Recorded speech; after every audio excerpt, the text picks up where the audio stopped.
我们穿肉色的还是怎么样？对，就怎么样，然后就正面的吧。然后天伦就说，不行不行，就是演员可以，我不行这样。说到准备，我是花了整整4年，我花了4年准备这个角色。花4年准备，什么时候收到剧本？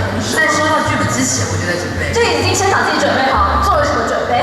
我做了4年空服员来为这个角色做准备，厉害了吧？然后应该这样讲，其实导演他是喜剧导演，然后就是这也是我这次很想接的演员。然后导演呢都会 focus 在一些我觉得蛮特殊的地方。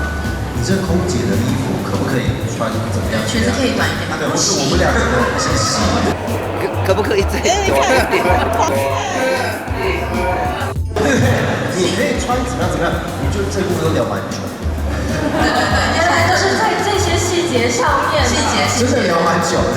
对啊，这也是蛮有趣的挣扎，因为在就是 HBO 的要求跟我们的一些我们很想玩的效果上，一直在达到，就是我觉得这也是蛮大的学习跟挑战，蛮有趣的。很认真讨论的，后来你也说，对，不如我们穿肉色的还是怎么样？对，就怎么样，然后就正面的吧。然后天伦就说，不行不行，就是演员可以，我不行这样，超好笑。我说你可以四角裤，还是用围巾围？就通常这种梗我们会聊比较久。对，他用询问的方式，可不可以再短一点？但我觉得很好。就是询问说请问裙子还能短一点吗？那就不行，就是他会直接询问，我觉得这太好笑了，这也是喜剧哎，对啊，这也是喜剧，对啊，所以你马上拒绝，马上拒绝聊一下，没有，马上拒绝他说真的不行，对，就是可不可以再短一点？超可爱，短一点点的那个。导演会问需要多短，就是到这个大腿。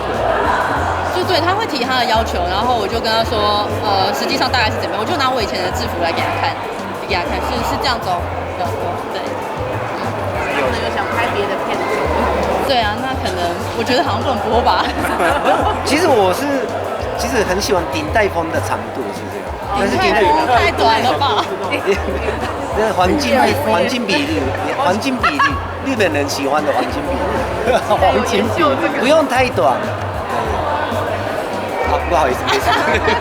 因为导演也会问我洗完澡出来之后可不可以怎么围，然后围了，还是这样弄完之后我们打马赛克，就他的那个口味是走到比较强烈的，然后可能制作方就那个等一下，这个部分还有别种表达方式。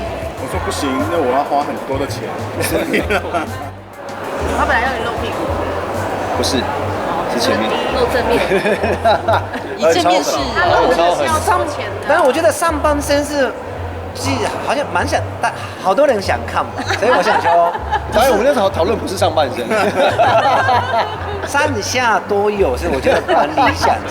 可是大家很认真讨论的，后来你也说，对，不如我们穿肉色的还是怎么样？对，就怎么样，然后就正面的吧。然后天伦就说，不行不行，就是演员可以，我不行这样，超好笑。我说你可以四角裤，还是用围巾围？就通常这种梗我们会聊比较久。对。